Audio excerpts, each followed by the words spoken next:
up, everybody? Welcome, welcome, welcome. It's Thursday. It's the Lore Games. Lore. How you guys doing? Happy Thursday. Doing okay. How you doing? Yeah, long time no see. One more day closer. Andrew, how many days until you retire? So what I was telling my wife Saturday night or Sunday night was Easter, right? Yeah. And I said, do you realize that in 3 weeks from today, our daughter will have been married and will have had a fantastic time at her wedding. 4 weeks from today, I'll have been retired and loving every minute of it. And 5 weeks from today, we'll just be getting back from her birthday cruise. We have so much crap going on in the next several weeks. We're so excited. A lot of stuff to be happy about. Yes. But I actually have, 16 days minus 2 for vacation time. So 14 days left of work. 14 days left of work. I love how that's great. Yep. 14 business days. That's it. Wow, man. That's and I'm awesome. actually, my boss doesn't know it yet, but I think I'm going to put my last day down as a vacation day. That way I'll just go into the office and drop off my computer and say goodbye to everybody. And not actually work that day. Honestly, I wasn't planning on working that day anyway. I was planning on leaving before noon, but I'm going to put it down officially as a vacation day that way. What's so funny is the girl who my coworker, who is going to be my backup, is actually, my last day is Friday. She's actually out of the office Thursday and Friday as a vacation time. So she's not even going to be there. So it's funny. Yep. She comes back the following Wednesday and I'll be long gone. I'll be in the middle of the Caribbean. Sweet. Waving at everybody from the boat. What cruise line you taking again? Just Carnival. Carnival. We have a cruise line, a cruise ship that comes out of Jacksonville. I mean, that's right. God, you guys are so lucky. It's literally over the bridge. So lucky. Yeah, you can go to Haiti. No, it doesn't go to Haiti. Haiti. You could go to Haiti, I guess. I hear it's nice. So I have a video that I'm actually editing right now. Mm-hmm. I'm having to edit out all the little bad words that the guy said and a couple of bad words that I said.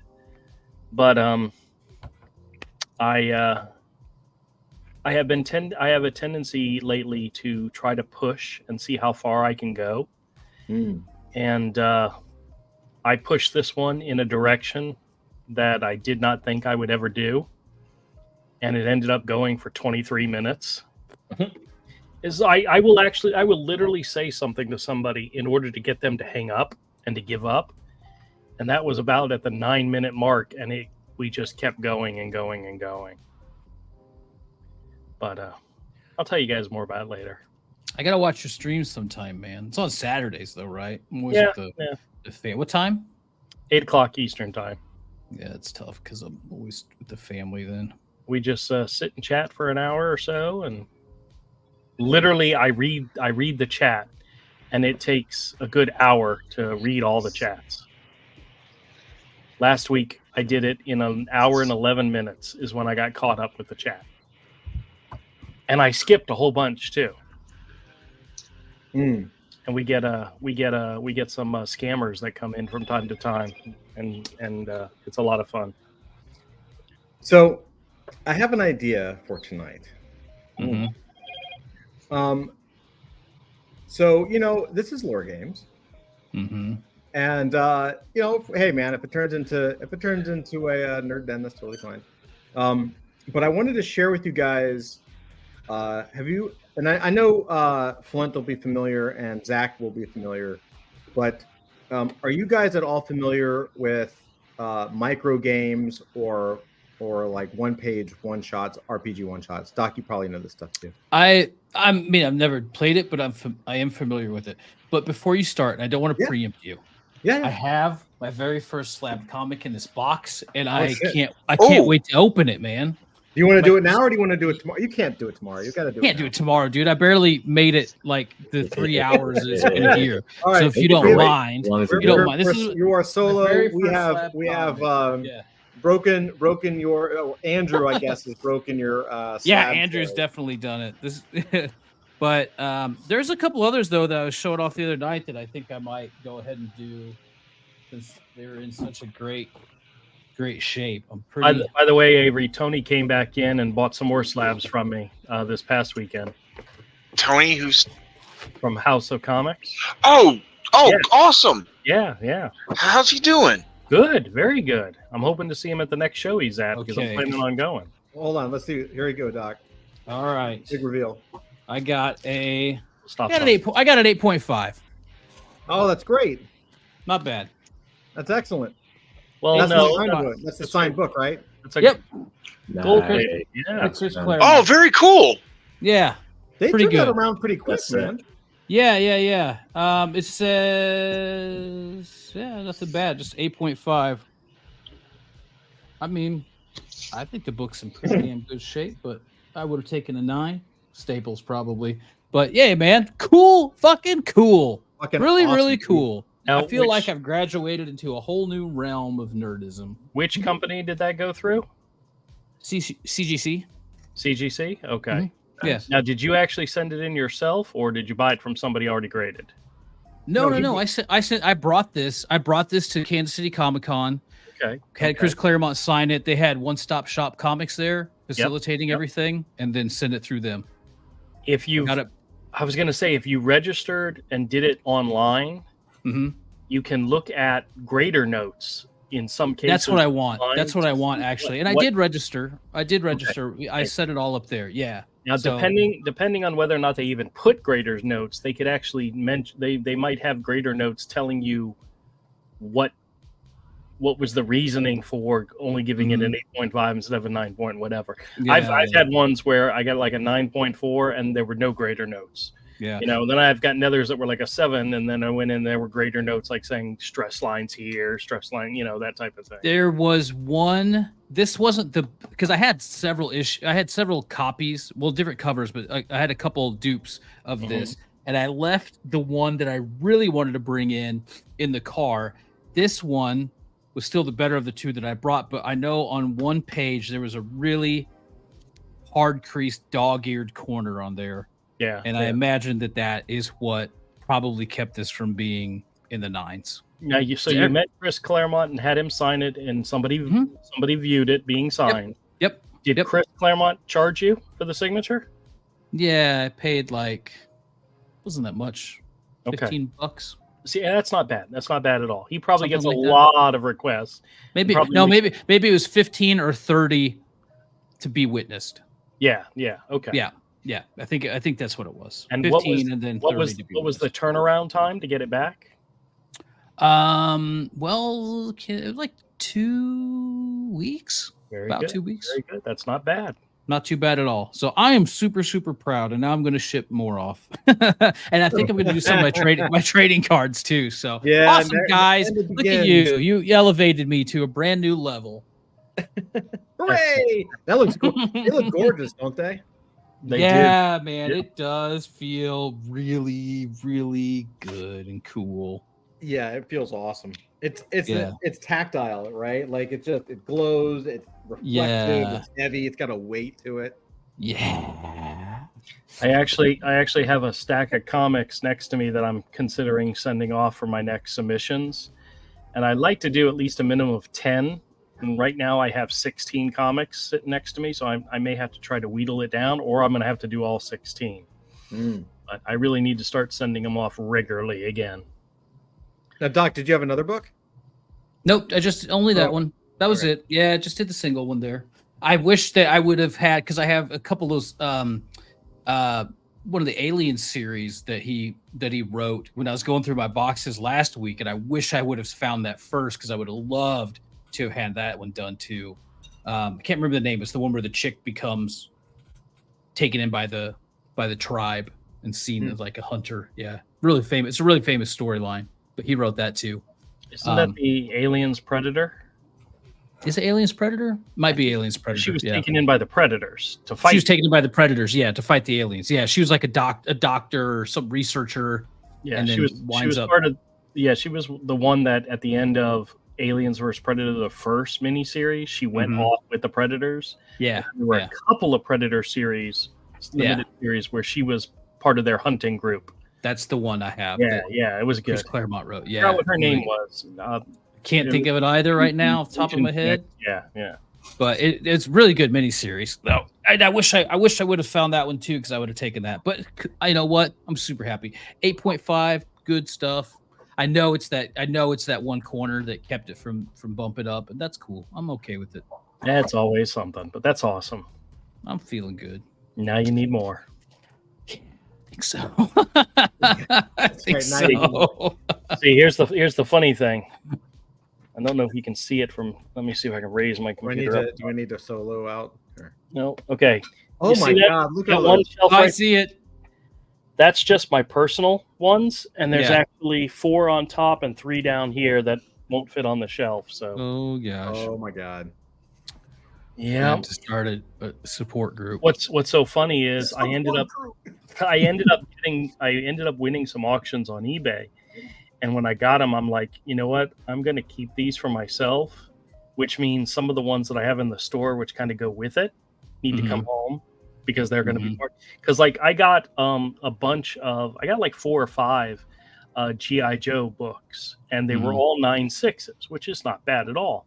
Well, I kept one of them because it was a low number. It was actually issue number 11.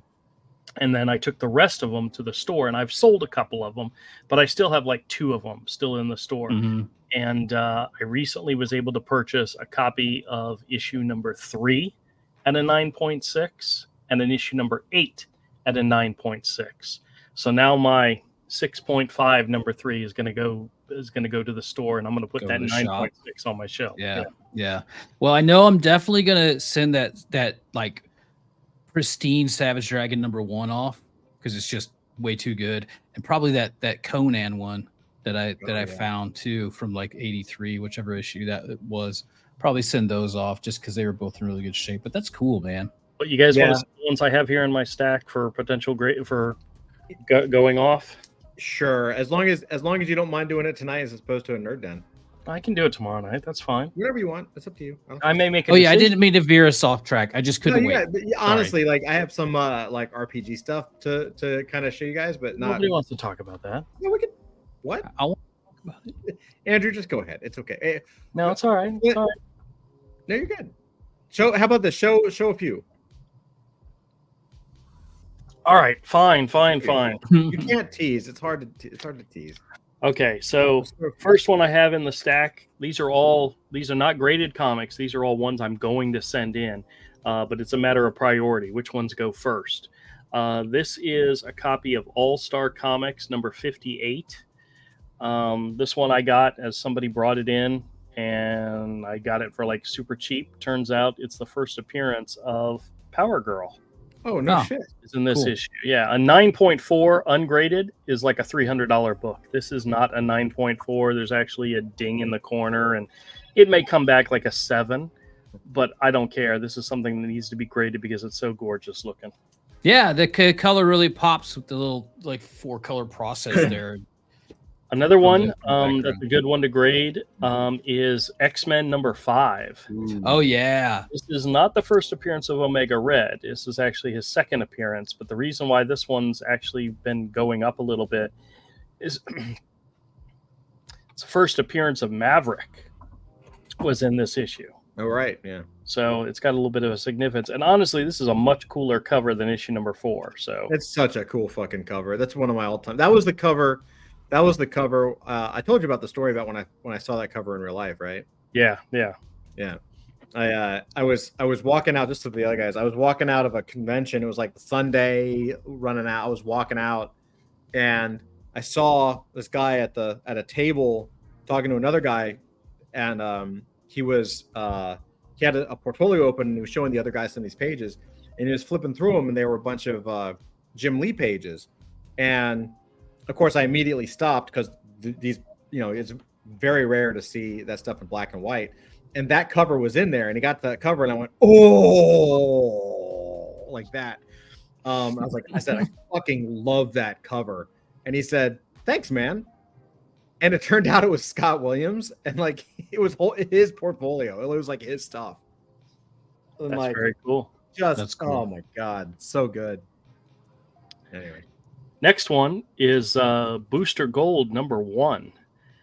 First appearance of Booster Gold, who I guess the rumor or the schedule has him appearing in his own movie coming out soon. And honestly, if they do it right, it could be good, could be very good. But I actually have issues 1 and 2, his first and second appearance, and they're in pretty good condition. So they need to be pressed, but otherwise, they're definitely investment issues. now I need to okay, get sorry. better glasses because I thought that said first issue excrement on the top. It It's says time to get my eyes checked. excitement. Excitement. Although I like first issue excrement. Oh yeah. Andrew, now are you just starting to collect keys? Are you moving away from just 70s covers and you're just like, okay, now it's time for keys? These aren't necessarily for me. These are for the store. Oh, okay. Actually, of these so far, none of these are ones that I would keep for myself. So maybe the Power Girl if it never sold, which would be fine. But when I get to one that is for me, I'll let you know. Because I have a rule. I can only send 20% of whatever goes in to be graded for myself. So if I send in 10, 2 of them can be for me, but the rest has to be for the store. So next up is Star Wars Kanan, The Last Padawan, issue number 6. Okay. This is the first full appearance of Sabine, which is kind of why it's a valuable book. But I actually have like issues 1 through 10 of this series. I already graded issue 1, which came back really high. So I'm hoping this one comes back really high too. But it's a first appearance of some of the characters, and well worth I it. love Rebels. Of the Crisis on Infinite Earths, this is the issue that's worth the most. Oh, This is issue number 8. Such good covers. Death of the Flash, and this is another one that is well worth the investment in having it graded. So Nice. That's next good up covers. is another great George Perez. It's Infinity Gauntlet #1. Ooh. Very nice copy I got of that. And actually, I've got the whole series, all 6 issues. But #1, of course, is the key one. But all of them are actually worth something. I think I have. This is one that I picked up the whole collection from somebody, and I want them all graded, so it'll grade as I get them. But this one is for me. This is Miss Marvel #1, the first appearance of Carol Danvers as Miss Marvel. She actually appeared in Captain Marvel, the series, before she appeared in here. But the only thing wrong with this issue is there's a right there on her leg is a date stamp. But honestly, I really don't care. What happened to that character? Fresh meat. She's still around. Yeah, but it's not as she was. Now, this one is one that I got in a collection, and I knew it was valuable, so I gave the guy more than I probably should have. But this is Daredevil #158. Gave him as a Kelly.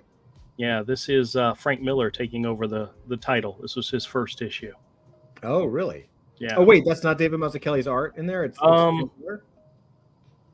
No, it's definitely Frank Miller on cover because his name's in the corner. okay. He was, I think he was doing art and writing at this time.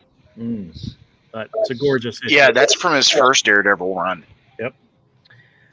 This is one, I showed this one to you guys before. This is Elvira's House of Mystery #1 from DC with the Brian Boland cover. It's a nice comic, nice Yeah, issue. that's so good. Power Girl issue #2. This is the Adam Hughes variant. I also had the Adam Hughes variant for issue #1, which I already had graded, and it's already in the store. I would love to collect Adam Hughes covers, but might be a little out of my price range. She's a little top heavy. Little bit. This is actually just a random issue of Invincible, but it's got a fantastic cover, Yeah, I love that cover. and it's like a $40 book. Awesome. Not sure exactly why, but Look how good that cover is. oh yeah, The new episodes are really good, by the way. oh yeah, haven't started watching them yet. So Yep, they're good. this is an issue, just a random issue of Amazing Spider-Man, issue #187. It's a really nice, pretty looking book. Mhm. And I've got some customers that are really into Amazing Spider-Man. If this comes back a high grade, this is money in the bank because I know I have somebody who would buy it. Right. Do one more. Do one more, and then we'll save the rest for tomorrow night. I have 3. Can you handle Okay, 3? three Oh, more. 4. Yeah, Okay. I'll make it quick. All right. No, you're good. You're good. Star Wars Knights of the Old Republic. This is issue number 9. It's the first appearance of a very popular character. It's ungraded. It's like a $300 book. So, yeah. Whoa. Next up, I have this is a second copy that I have of this. This is Darth Vader number 3. This is the first appearance of Dr. Aphra. I already have a 9.8 graded in the store, but it's an investment book, so it definitely needs. How to much? be What's it graded. worth ungraded? That's $400 or $500. Really? Damn. Yep, it's up there. That character's really popular. Here's one that Todd would probably like, but he can't have it. It's Immortal Hulk number 1, first Oh print. yeah, I love that book. It's a very popular book and still highly up there value-wise. And then last but not least is Amazing Spider-Man number 569. This is the first appearance of Anti-Venom. Oh, it's a Ramita Jr. cover, huh? Yep. So these are my all potentials. I either have to wheedle it down to 10, whittle it down to 10, or do all 16. So you'll do all 16. The difference is $250 or $400. So Oof. yeah, I know. One of the dealers that I have that I follow on eBay put up 3 lots. The first one was for 22 comics, all graded, and the other 2 lots were 25 each. Mhm. And I'm bidding on them, and we'll see what happens. But they're all modern books, mostly modern books. And the guy pretty much said they're in the low 9s to the mid 9s, so selling them individually isn't worth it. So, but I don't know. Buying a lot of CGC books gives me a lot of options of things to do. I can sell off individual issues. I can give them away. I can raffle them off. I could give them away as gifts. I can, there's a lot of potential there. Interesting. But the goal is to spend less than $20 a book because it would cost $25 a book to get them graded. So we'll see. We'll see what I'm able to do. But You're gonna have a really fun retirement, aren't you? I'm throwing my hat in. Yeah, we'll see. We'll see. Right on. I just got to find a way to make money and stop spending it, which I can't. Yeah, right. Stop spending it. I've got a project, a redesign of the store project in my mind, so that'll be interesting. Oh, that'll be fun. Right on. All right. Well, the thing that I got for us tonight, it's more of a setup because, so I've been looking at ways for us. So we've got like an RPG in development. We've got we've been doing lore games for like stories, and we've got like the Heist and some other ones that are really good. And I was like, I was thinking about this stuff, and we are gonna not now because I'm working on drawing this comic right now, but probably like over the summer we'll probably refactor lore games a little bit so that we have maybe even tie it into something that we might be doing this fall. I think you guys know we've been talking about it in the green room. But in the meantime, I was like, well, what else can we do? Like other things that we can do that can create.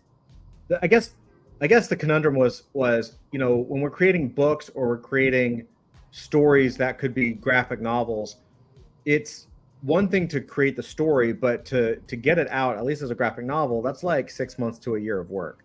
And so we don't want to necessarily say, well, that was it for lore games, and we'll see you next year after we draw this fucking novel. You know what I mean? Like, yeah. I was like, well, what can we do? What can we produce that would add to the lore and kind of develop the characters and have a lot of fun, while at the same time having something really short and sweet and kind of like digestible that we could actually do during our lore games, and then also like put out or at least put in the can that would be very easy to put out whenever we're ready. And I was looking at micro games or like one-page RPGs. I've been infatuated with them now for like about a year, and I want to show you some of them just to kind of show you what they can be. So I'm gonna share my desktop so I can just kind of walk through these. All right, we can see that. Where So- did Raul go? So Ramel was having computer trouble. Okay, all right. He's in our DMs. So have you guys heard of 2400?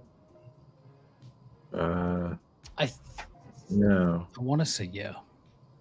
So this, in fact, Doc, so I don't know the history behind this, but this guy basically did a series called 2400 where he basically was like lore building or world building through micro games, and Yeah. These are all Yeah. like issues. Now they're not full issues like we would think of issues. These are like 4 pages, Mhm. but they're really, really good, man. And I want to show you what one of these kind of looks like. This cover, by the way, Doc, is done by Beeple. from Oh, back in yeah? the day.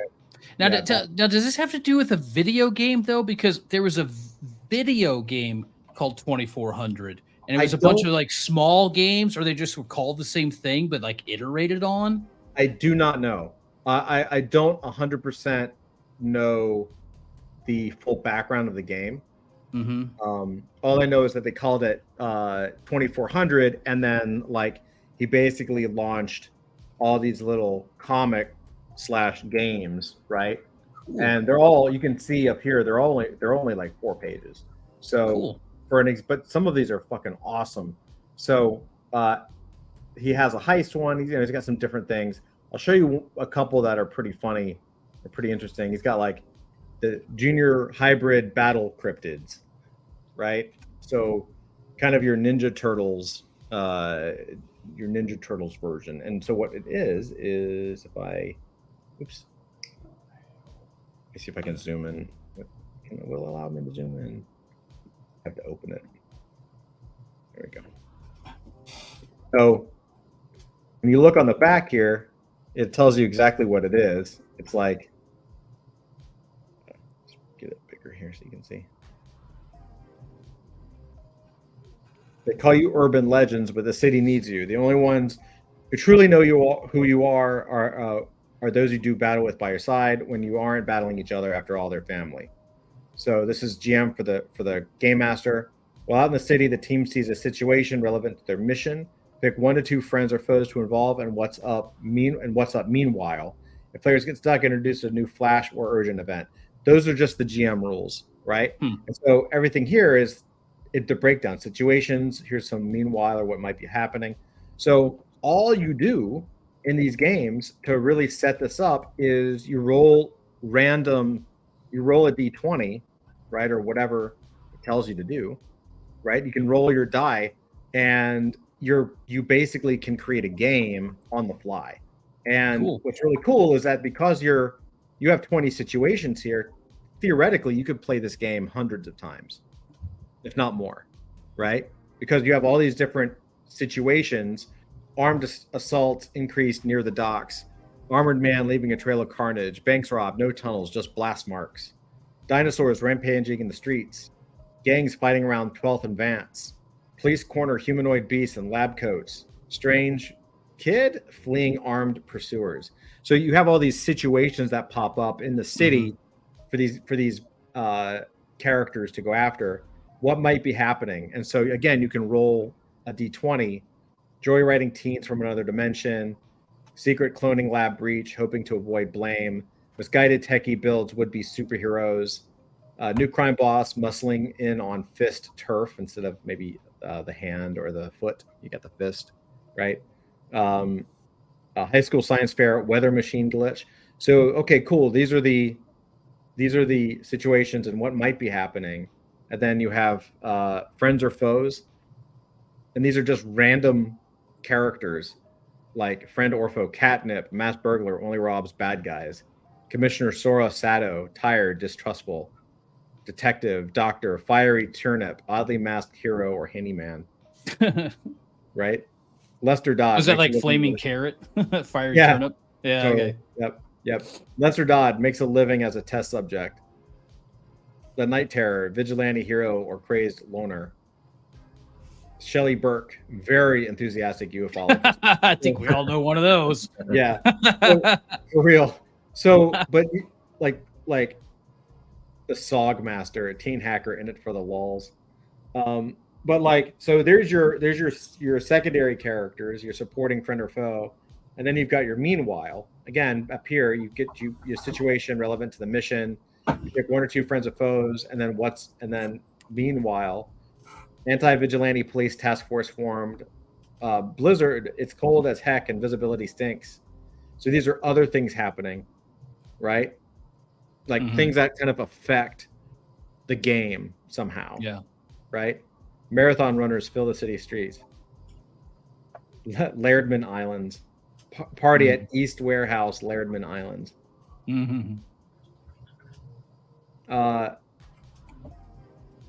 Super team scouting U.S. potential recruits. So you kind of set things up, and then down here are the rules and the characters, right? And like some other things, like rules. You can see it's really short, right? Here's how you play. Here's how you roll. Roll for disaster, setback, or success. Characters. You're a teen, right? Like just some basic things. You do battle. Here's some battle styles. You can be a ninja, a mystic, an MC, or a luchador. And then you've got like you're a cryptid. Choose the animal you most resemble or make your own with 3 to 4 features, right? And so you can become like a rabbit, a raven, a rhino, a turtle, a possum, right? Or make your own, right? And then some optional things. Describe your lair, describe a mentor, a nemesis, choose a mission, right? And so what's really crazy about this is that it's very simple, but you can see how if you just create a bunch of potential scenarios from a comic standpoint, this is like 50 issues. Yeah. Right? Like you could roll this and play it and basically like just this, you could create your own Ninja Turtles adventure for months and months and months and months. Very cool. Right? And so I was thinking we could do this for AF characters, right? And the cool thing is we actually have real these aren't even real characters. He was like, oh, a Ninja Turtle thing, and he named something, right? So he did create characters in this case, but like these characters don't have names. Like for us, like the friends or foes or anything else, like we actually have some characters, right? We actually can include like maybe a page of an extra page of like the character, like the actual NPC biography, the artwork, maybe even like a couple of suggested location diagrams for GMs or for players, right? So I just wanted to kind of bring this to you guys and kind of let you see some of this stuff. I'll show you another one.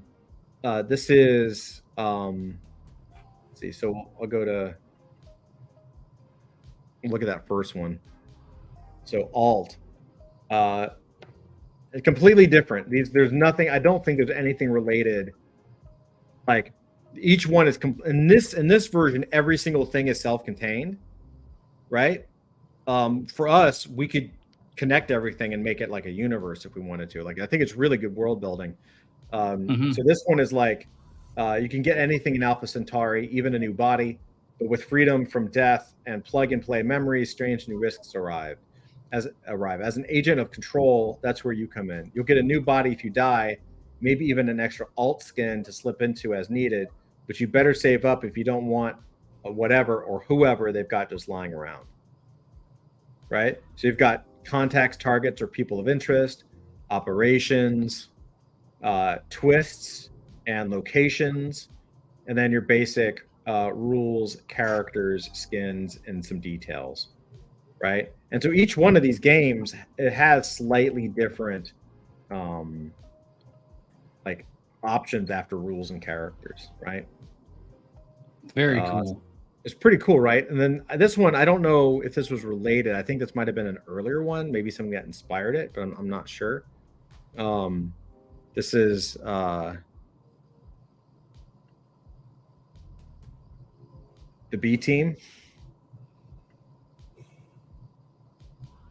In 1985, a squad of military school dropouts were sent to prison by a county judge for unpaid parking tickets. These underachievers promptly escaped from a minimum security holding cell and disappeared to the Kansas City underground. Today, still wanted by a local sheriff, they survive as soldiers of fortune. If you have a problem, if no one else can help, if you don't have much cash, maybe you can hire the B team. Right? Isn't that great? That's Yeah. fun. And so, and I think this is kind of an earlier one because it doesn't have like a fancy cover, but you basically roll D6 to find a mission. No job, spend $100 and keep looking. Found a job, but there's complication. Choose between 2 jobs. And then you've got choose, invent, or roll for clients, targets, contacts, other persons of interest.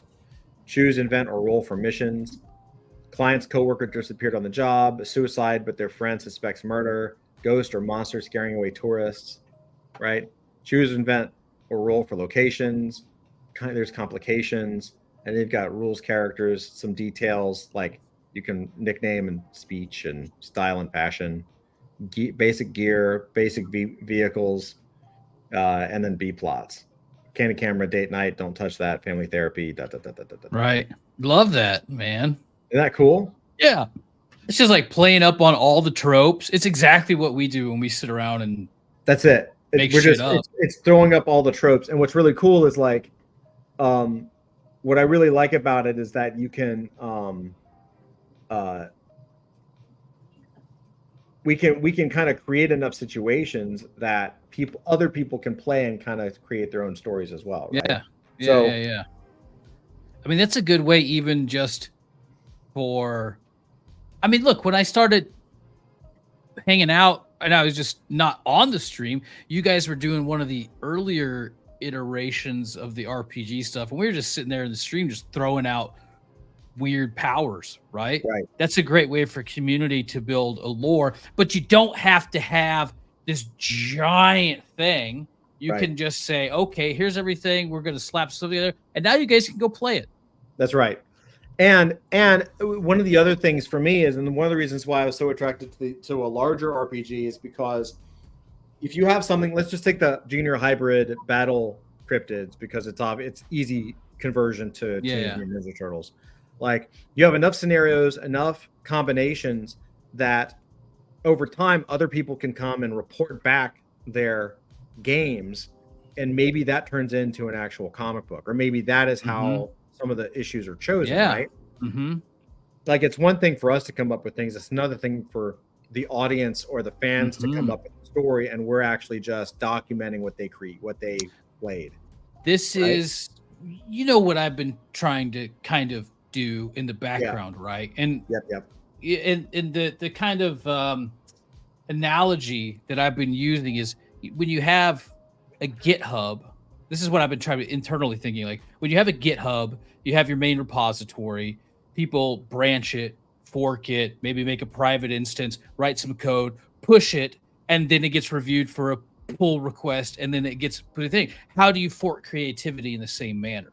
Right. How do you make a repository of ideas that people can come in and build with you, and then you kind of the cream rises to Right. the top kind of thing, and that's where you get the the final product. Exactly. That's what we've been doing with AF, right? Yeah, of course. Yeah, absolutely. Yeah. Absolutely.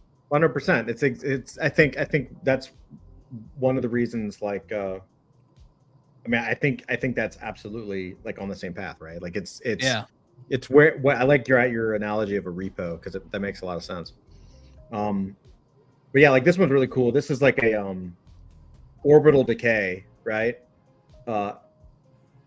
Something brought you here, just a busted jump drive. You hoped you can salvage parts from the derelict orbiting nearby if you can finish before it crashes into the planet in a few hours. But it's not that easy. Where's the derelict's crew? Why were gravity and life support disabled? Something brought you here. It wasn't just bad luck, and it won't let you leave. Right? So you've got creature behavior, obstacles, stress effects, kickers, observations. Right? There's even an escape option or something, and then you've got rules and characters, and then there's your ship. Cool. Like right there's the layout for your ship: escape pods, defenses, airlocks, engines, and then there's like a nice little drawing of it in kind of a 3D isometric shape, right? Yeah, very Like, cool. isn't that cool? Very, very cool. So you instantly know like there's your diagram for what you're Mhm. and so like I said, the only thing I don't like about 2400 is that they're all just completely random, Mhm. but I think that's great. I think it's awesome because it gives us the opportunity to maybe do something like this. I mean, look at all these games, dude. Do something like this, and like even if it was just one a month, over time you're building that repo of like these don't even have to be issues, these are titles, right? In comics parlance, this is like X-Men, Avengers, Iron Man, Incredible Hulk, right? Like, going down the list of characters, each character from AF or a group of characters from AF or new characters from AF can actually have one of these scenarios, and it kind of sets the stage for who the characters are.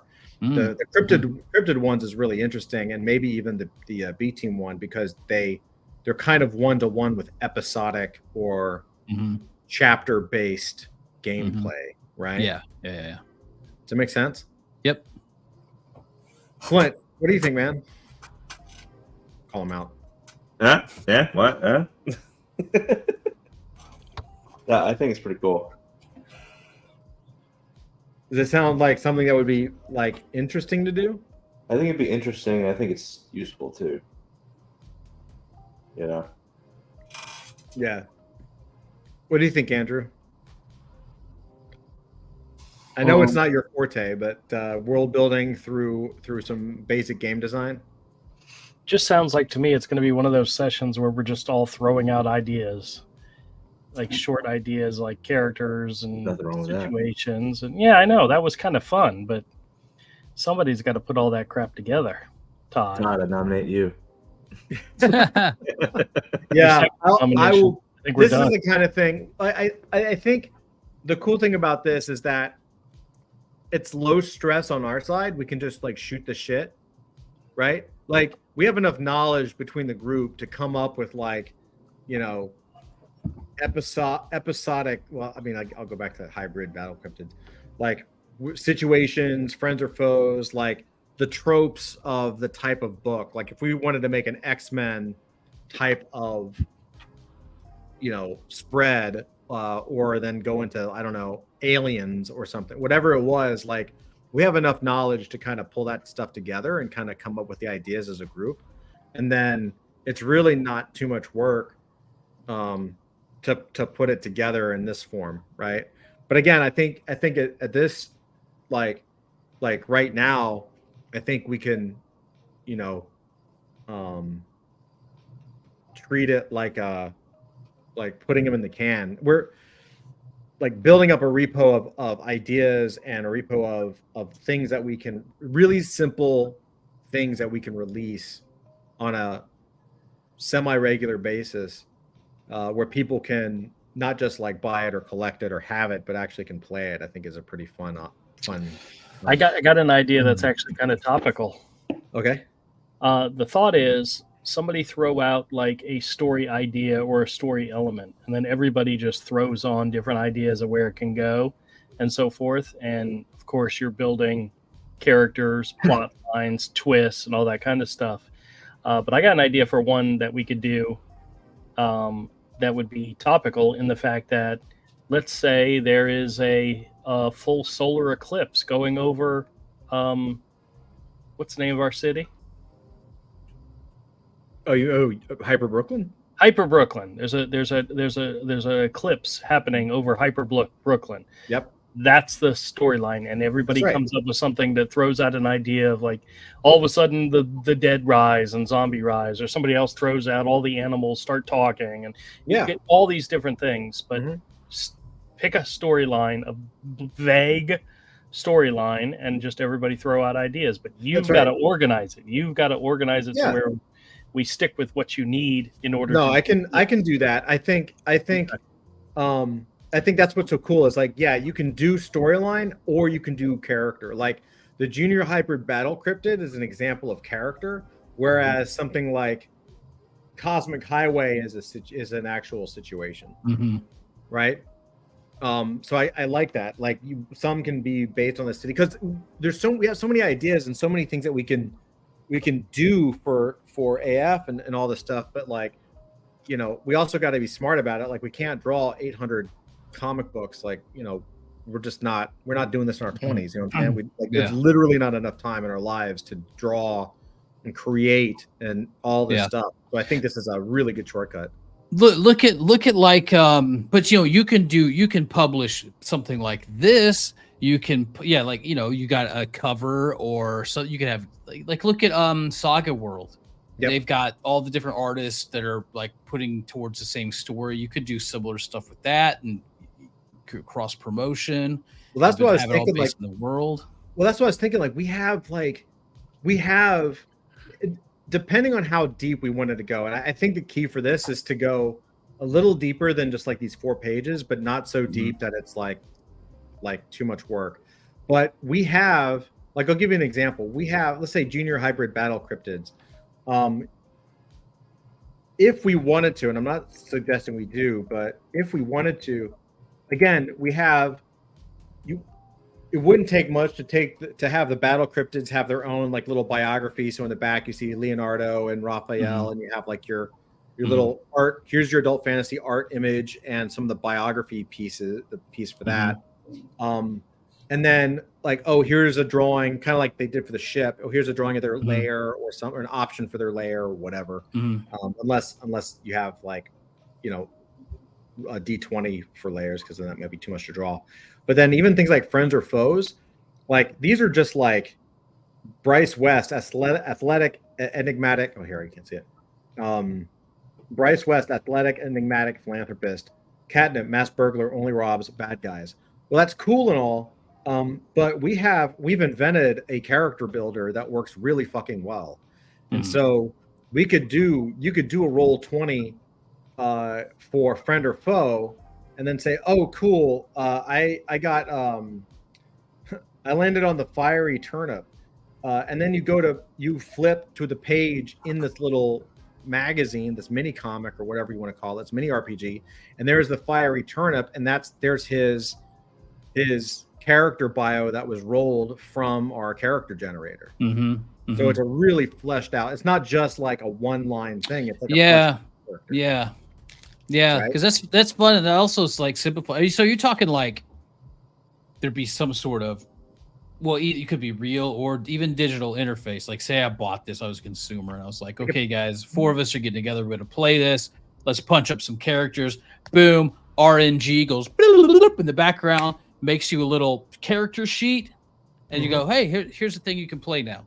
Yeah. Is that like along the lines? I almost see it as like, I think we're on the same page. Like, I almost see it as like, I mean, my head is always stuck in like the monthly comic book. Not to say that we would do a monthly comic book, because that's never going to happen. But the idea of you have this pamphlet that you could get on a regular basis, let's say once a month, right? Where like you could have something like this, either in PDF form, digital collectible, NFT, ordinal form, or physical. You know, like this is the kind of thing that if we built a repo of, you could do a monthly magazine, whether digital, physical, or both. You could, over time, after a year, you'd have, you know, let's say you had 12 issues in a year. You know, that might be like a 200-page book or a 100-page book. I've got so many ideas. Game options of games that build the universe. You know, like volume 1 of building the universe, right? Yeah. Does that kind of make sense?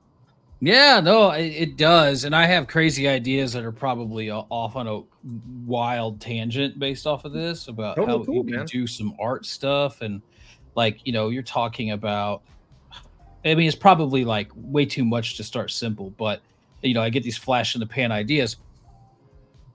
We've talked before about AI that you can train your own art style on. You know how like games, you can mod stuff and add assets or add something in your own style. I'm just thinking like, you know, if we trained AI on a whole bunch of contributing artist style, and you know, they've got those, you've seen them in meetings, that the autopilots or the whatever that records your conversations kind of thing. It does a transcript, Mhm. you know, and then they summarize it. They summarize the important beats. You could highlight important beats, whatever. Like at least one of them that I used did. You know, what if you're like recording these play sessions? You get a transcript, you get highlights, you punch it through a thing that's trained on all these different artist stuff, and it comes out with a cool one of one piece that's like, have you ever played Dwarf Fortress? Are you familiar with Oh, Dwarf yeah. Fortress? Oh, yeah, of Okay, course. so you know how Dwarf Fortress like creates all this insane lore just randomly? Mhm.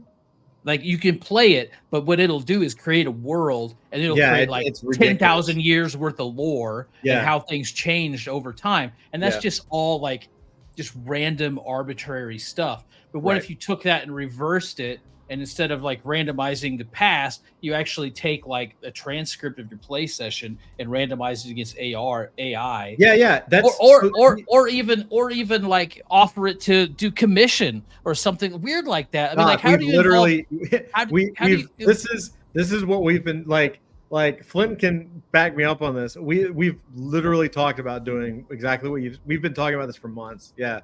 Oh, like- okay. Like yeah, totally. Like being able to log the game or have the AI play the game so that people can like play and have that documentation.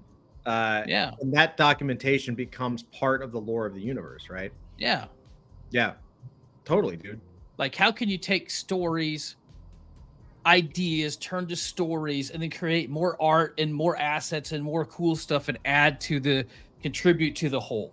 I Yeah, mean, you and I, we think so much like we're trying to solve the same problems. Yeah, but, totally. like, that's where I got where I inspired. see this. You know, I got inspired. I saw this is months and months ago now, but I saw there was someone that used an AI build to create a basic dungeon crawler, Mhm. and as you go, and it's text based, so it's Mhm. it's all AI, right? Yeah. Like Chat GPT, but it Yeah. was Chat GPT tapped into like Midjourney or Stable Diffusion. Mhm. And so what would happen is like when you would walk into a room, the AI would spit back, the GPT would spit back. You enter a room and there's a skeleton with glowing emerald eyes. Yeah. Right. And it would start processing, and it would have, what it does is it takes that prompt and pushes it to Stable Yeah, Diffusion. I love It it. serves back an image, and it's a now it's not always 100% because Yeah. it's whatever, but it would spit back an image of that prompt, so all of a sudden you see a skeleton with glowing green eyes, emerald green eyes. I love it. I love that idea because it's very, very cool to mix these things and be able to see the theater of the mind's eye. That's what I did when we were playing the last thing and we walked into like the bar of the Indian guy. And I was like, Yeah. "Bloop," and popped it up there, right? Yeah, That's- yeah, I mean, yeah. that's the exact same thing I was doing there. It Mhm. just like adds that little bit of that little flair to what you're doing. There's a lot of ways you could take that and use it and recycle it into a community and vote things up, and then take the AI thing and make it like a real professional thing, and like make Totally. make a Bible, or like you get like these like character specials. Like sometimes I have a bunch of these Transformer ones. It's like character spotlight, or Yeah. like lore spotlight, and it would just break all this stuff down. And that can be compiled from game sessions and stuff that you make and all this kind of weird stuff, Totally. Yeah, exactly. See, I think we're on the same tip, man. I think Yeah, there's dude. a lot of opportunity here. Like, Zach, what do you think, man?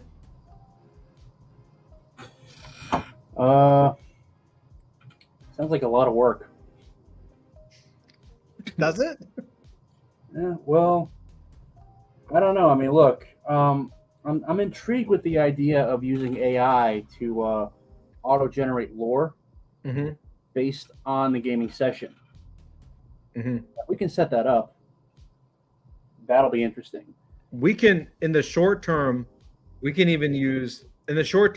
use AI to help us brainstorm these Mhm. categories, like situations, what might be happening, friends or Why foe. would- Meanwhile, Yeah, so just since we're just throwing ideas out there, what I'd like to see Mhm. is if we can figure out a way to use AI to generate artwork Mhm. based on these sessions. Mm-hmm. So for example, if we can plug it into say Midjourney and have Midjourney scan what's basically if we can figure out a way to like we set up Midjourney with our art style, our characters and so on, and then people do the session and the session is recorded, and the text to that is uploaded to an AI art generator, and it uses that to generate random images. Mhm. That would be interesting. You could do it. A lot of these like generators, or like some of these story driven things, they have pre prompts that you can't see that tell the AI this is what you can do, this is what you can't do. So if you develop, and this is what would take time, you would have to develop a big pre prompt that would always be sitting there like, this is the world of XYZ. Here are some hard yeses and nos that you can do, or here's a thematic, like basic stuff, right? Outline, Yeah. very broad strokes. And then they could take the story and plug it in with those references. All right. And then it would make the art to keep it kind of consistent. Like if you needed it to always be in Hyper Brooklyn or whatever, you have to kind of know what Hyper Brooklyn's like without making the players describe that to You're some keeping- degree. That way you're you can kind basically- of keep some consistency, right? Yeah, So you the only major issue I see with this, and it's got nothing. It's basically got to do with a kind of a basic problem with the whole role playing game community, which is that once you're past the age of 25, it's very difficult to find people to play with. So we can create this stuff, and we can have people play. But the question is, are we going to be able to find the people to play it? I mean, that's why I've always been leery about role playing games. Developing role playing games is because unless it's D&D related, it's very hard to find players. So that's a really good point. I think, and this is sort of where I think we have to project a little bit into the future. What I see and totally like want to know what you guys think. The way I look at this is if we start this now, like we already have a really good character builder. I'm working on the RPG for adult fantasy, like kind of the bigger thing. We have these. If we start doing these micro games, that kind of flushes out the world building and the universe and some of the independent characters. Over time, probably. I mean, if I'm being realistic, probably within the next year or two, AI is going to be to the point where you'll be able to your own personal AI will be able to take your own RPGs, your own stuff, and you'll be able to play with the AI. And I think one of the reasons why I love Web3 so much and crypto is that while you're correct, it's really hard to find a group of people over the age of 25 to play an RPG together. That is not the case with video games, meaning video games you can be solo, or video games you can play over the internet, right? So I think what we have the opportunity maybe to grow into, I don't want to daydream too hard, is that if we stick to it and grow and kind of work on it, it's the kind of thing that as the technology progresses, we can start to tie into our own interface where people are creating their characters, creating their account, and then playing the game and earning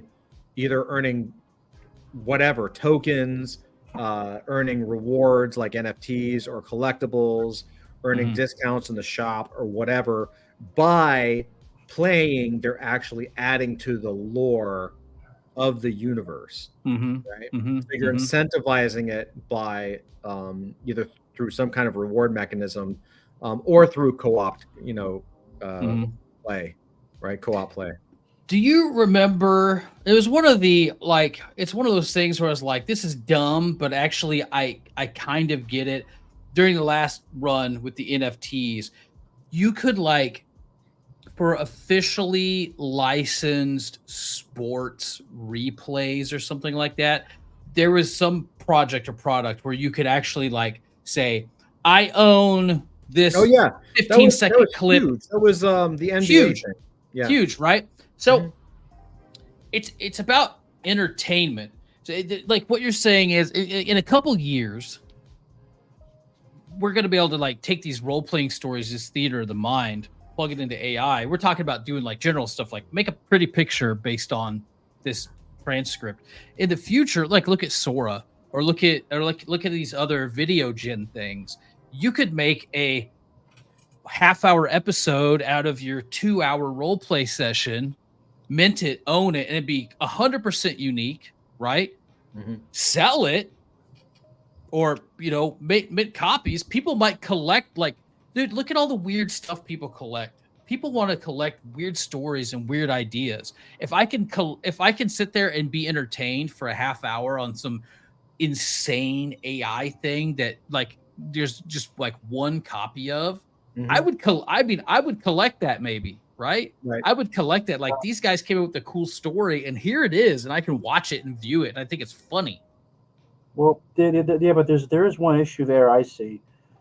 That would be really cool, but then the question would be, well, why would they need us? Why would they need our lore? And it also raises the issue of copyright, because obviously they're going to be doing this using our characters, our and whatever lore they generate is going to be based on our world. So what will stop them from? That's a great point, Zach, and I think that's where the idea of reward or royalty comes in. Mhm. So you've got, and I think there's still a lot of room to experiment on the experimental frontier.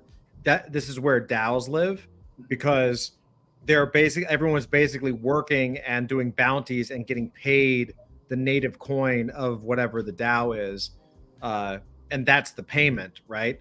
On the more traditional side, you have royalties, where you could say, yeah, why would, like, okay, you're 100% right, Zach. Like, why would they use adult fantasy, play the RPG, and do all this stuff and add to our lore when they can just do it themselves? The answer to that is like, well, if we have proven the ability that we produce comics, produce games, produce animation, produce plushies, apparel, whatever it is, right? If we've proven that we have to get there, because we're not 100% there yet. But if we have the audience that buys the product, then anyone who comes in as a partner to help us create the lore, we become the product. They become the lore creators, in effect, even though we're sort of the lore masters and the sort of the guiding hand. They become the story creators or the partners just by playing games, because I think we've tested this with lore games. Playing the game is the lowest hanging fruit, as opposed to what we've done traditionally with lore games, right? Todd, I'm not trying to talk you out of it. I think this is actually a very interesting idea, and I'd like to explore it. It's just that I'm trying to play devil's advocate here. Yeah, no, you're totally right. It's 100%. I love it. It's a great question. I think the legal aspect of this would have to be really nailed down and ironclad, because, well, let me tell you a story. This is an old story, because basically what we're suggesting is kind of akin to like AI generated user assisted fan fiction in a certain sense, because they're using our lore, that's being based on our lore, but they're coming up with their own stories. Well, there's an old story. There was an author, an old fantasy author, Mercedes Lackey. I think it was Mercedes Lackey. Might have been someone else. She, back in the 70s, she was, when fan fictions first really started coming out as a thing in its own, slash fiction, all that stuff. She had a fantasy. She had a book series that was fairly popular at the time, and she had readers who were contributing their own fanfic to old fashioned magazines. Remember the day when they had actual paper magazines? Ha ha ha. Mm-hmm. And she encouraged it because she saw it as a way to boost customer loyalty, essentially. Keep her readers involved. And her readers would send her the fanfics they wrote, and she'd tell them what she thought, and it was all well and good. Until one day, however, one of her readers sent her a fanfic he wrote, and she liked the idea so much that she used it as a basis for one of her actual books, and she got sued for copyright because he was saying you took my idea, even Yeah, though it's her no. world and her characters. So So the way, and because I've already talked to a lot of lawyers about this, Yeah. I mean, there's always room for more discussion, but there's a very easy solution, and that is through the traditional old school thing of licensing. So everything is fanfic until you license it and pay the person through a contract. Whether you pay that person through royalty of sale or you pay that person flat or like a flat fee or a mixture of both, which is usually the right thing to do. Like, I'll give you X amount. Hey, we'll give you X amount right now, and then X% on whatever we sell. There's a million ways to do the deal, but and I'll give you an example of this. The reason Star Wars is dead or hurt, I should say, and the reason Star Trek is hurt or injured as a property is because it is, in my opinion, it's because, I mean, there's a lot of reasons, but at the core is that it is wrapped up in 20th century thinking where the corporation owns the property. Therefore, the corporation is the only one that makes the work. Their job is to make it, and your job is to buy it. They've completely missed the boat because let me. What would happen? Tell me this, and Doc, John, sorry, Zach, Drew, all you guys. My name is not John. I know. I'm sorry. It's late. I don't know. I don't know. I call you weird, strange names. Like Star Wars. Star Wars has a huge fanfic community, right? Oh yeah, yeah. It did. Some of these stories that people write are fantastic. A lot of them are trash, right? But some of them are really good. You can go on YouTube right now and watch some fan-made films that are phenomenal. Okay? I think the mistake of the 20th century and what will be fixed in this new way of making pop culture is, in my opinion, what Star Trek and Star Wars should have done was taken some of these fan favorite flicks that are on YouTube that made like tens or hundreds of millions of views and made it official canon by paying the person for it. They didn't ask any money up front. They made it themselves. They brought a whole bunch of people. The company should have, Disney in this case, or Paramount, I guess, for Star Trek, should have paid them and said, we love this so much, we want to make it official canon. We're going to put it on TV, or we're going to promote it, or we're going to do whatever. We're going to push it out there. We're going to officially back this. And but only if you're interested, of course, in giving us the rights, because we legally blah, blah, blah, blah, blah. Here's the money, right? Boom. Right. That person got paid. Their fanfic is now official canon of the universe, and the company has promoted it. What do you think would have happened to the fan community when one fan who made the work, or two fans, or three fan groups, teams, all of a sudden made accepted real canon for their most beloved property? Yeah. Let me tell you, everyone would have started making Star Trek and Star Wars stuff. It would have been, oh my God, the floodgates. And then Star Trek and Star Wars would have been in a position where they're like, wow, this is really, they would have never had to make more shit ever again, unless their original movies, all they would have had to do was relicense some of the fan-made film stuff and made that into a feature. Give them credit, give the creators credit, pay them a royalty. They don't even have to be involved in the making of the quote-unquote real film. Just pay them and give them credit and put their name in lights. Well, did you know that Star Trek The Next Generation used to accept fan scripts up until a certain point? Well, that's right. I forgot about that. Yeah. And there's some actually really good, and they even got some of the like Voyager actors. I mean, like Sulu and Tim, I can't think of his name. He was on Voyager, the Vulcan guy there.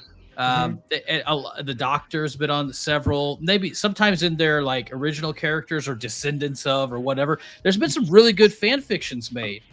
And there was even one guy who did this amazing in Unreal Engine. Like, he detailed out the Enterprise D for VR, working transporters. You could push buttons, do all this stuff. It was fucking amazing because Gene Roddenberry wrote that fan created productions were okay as long as you didn't monetize it. But at some point, Paramount started coming in and trying to shut all these things down. So they sent, cease and desist to this guy that was building this VR thing, and it That's never what I saw mean. it never saw the light of day again. When they could have just bought it and been like, "This is banging. We can," because I think they were making Star Trek Bridge Commander around that time in VR, which was like a multiplayer starship thing experience. But shit, man, there's lots of room on the table. Well, You That's know, right. I think just from what we know here is what we could we'd have to make certain that wherever the games are being that the actual nuts and bolts the spot where the games are being played, and first off, I really like the idea of a personal AI, so that if you can't find anyone to play, you just play against the AI, and the AI generates characters for you. But we'd have to make certain that it's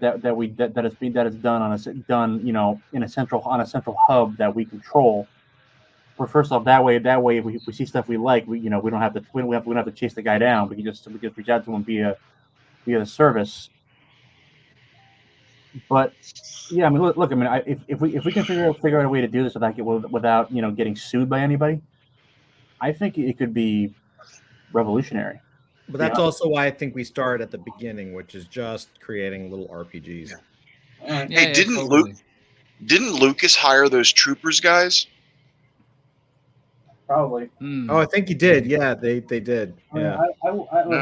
You guys know my opinion on Star Wars. Basically, it's that I think it's basically, it died like 10 years ago, basically. But I mean, keep in mind that they shut down one of the greatest shared universes ever created, which was the old extended universe. Now it's called Legends, but that was like almost 25 years of novels, comic books, games, Video games. Yeah, video games, audio dramas, and spread out over 10,000 years of fictional history, and they just wiped it off the deck and replaced it with shit. But so I mean, I think if we can pull this off, yes, we start small, but if we can prove that it works, I mean, like you said, they're not. It's not just 20th century thinking they're stuck in. They're basically the people who are running these companies they're not creatives. Right. They're basically MBA types. Like Bob Iger was a weatherman, for God's sakes.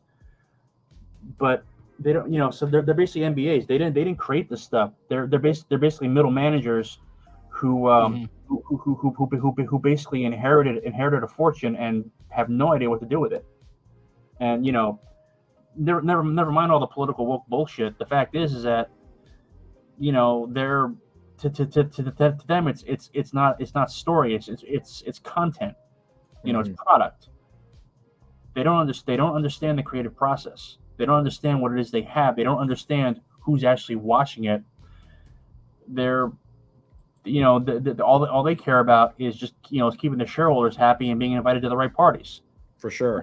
It's not just 20th century content. It's just a complete lack of vision and understanding. And I'm telling you, man, this market, that whole audience, it's just there waiting. It's just there waiting for someone to take it. Yeah. I mean, look, I like watching Doomcock. I like watching Nerdrotic. I like all those guys. But I'm watching this and I'm thinking, why are you guys wasting brain cells on Star Wars and Star Trek? That's from the last century. And the people who are running it have run it so far into the ground that even if they get someone competent in there, it's not going to come back because the audience has moved on. I mean, it's Star Wars. Who cares? Star Wars? Gen Xers, guys like us. Right. And why would someone under the age of 25, under the age of 30, give a shit about Star Wars? That was his dad's thing. It's not his thing. Sorry, rant over. No, you're totally true, man. And that's like so. This is what got me thinking about it. Like, so this is the Venusian job. Right, so 2400. Because I was thinking about the heist, the story that we came up with last Lore Games sessions, and this is a game where you're doing a heist, right? And so this is nobody's ever robbed the Aphrodite, but then you've never tried before. Stealing credits is more trouble than it's worth, so your target is the vault with millions in wealthy guest souvenirs and collateral. It won't be easy to break into a casino that rises above the Venusian cloud cover, but make it out of this alive and you'll be set for life, provided you don't leave a trace. And so what's really cool is that this guy the game starts with casing the joint. So before starting the job, invite the players to ask questions about the target, advising that each question may raise suspicion. After each question, answer honestly, improvise as needed, roll an increasingly large die, and announce the result on the table below. If you roll a duplicate result, use the next highest available result. Players can choose to stop casing and start the job anytime. So you can just like keep going up and up and up until you get, to I guess a D20 or a D12. But like, identify a new asset, word on the street of a heist soon, Aphrodite doubles number of security guards, right? And then you've got like people, these are employees and guests. Employees are 1 to 10, guests are 11 to 20. So you've got like special guests and special like people that are there, right? High roller, absent-minded, high roller, generous, popular, pro gambler, earthling, tourist in the hole, sweating bad. Here's a maintenance guy, right? Guard, stony face, haunted. Guard, boisterous, cocky. Guard, pragmatic, a good shot. Security chief, ruthless, efficient, right? So it's giving you the things because we did the heist, and it's fine. It's actually a really cool story, but there's still a bunch of holes in there. There's still like a bunch of stuff we have to figure out. And I was like, well, let's play it out, right? Like instead of us trying to make the story, like why don't we play it? We could play it or have other people play it. Other people play it.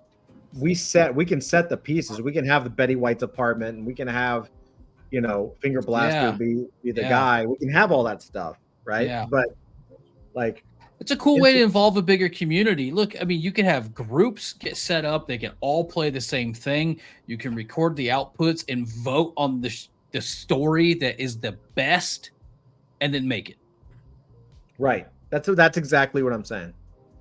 That's it. You let people make the story, and eventually, when you have a way to collect all that information, you take the best one. Yeah, that's exactly what I mean by forking creativity too. Right. Flint knows we've been talking about this for like so long, dude. Oh, for sure. Yeah. Right. It just makes a lot of sense, and I don't think the cool thing, the thing that I like about this is that at least to start, you can start it in like, I mean, this is just paper, old school paper and pencil, and then it's using tech that we already have, and like, you don't, at most complex, this is a Web 2 solution, right? Because you're just logging things, and then you slowly build in the AI component where people are playing in the system, where the break point of Web 2 is that people have to log it themselves, right? This is the game I played. Let me upload my stuff. In Web 3 with AI, the AI is being the GM, and the AI automatically logs everything, right? And it can create a prompt at the end that summarizes everything and logs the summary, the plot and the summary with the key points that the players had. So you're not having to run through like 300 pages of copy of what actually happened, because you're not gonna ever do that, right? Right. Dude. Yes. Right? Yeah. I mean, look, here's the casino. Let me zoom out. I'll talk to you off camera, because this like answers a whole lot of questions like that I was trying to suss out in my head, like how to get communities to be parts of things without it being just like this cacophony of everyone just being like, I want to do this, I want to do this, I want to do this. You know what I mean? You silo them all off on little tasks. Totally. And here's like even this, like we get to do the fun stuff. Like here's the twists. Yeah. Armored spider bots patrol the ducts, shocking anyone without employee ID. Blueprints don't show that there's another security station just below the vault. No matter your suspicion level, they knew you were coming. Someone sold you out. The real haul isn't in the vault after all, but aboard the Sultan, docked in low orbit above.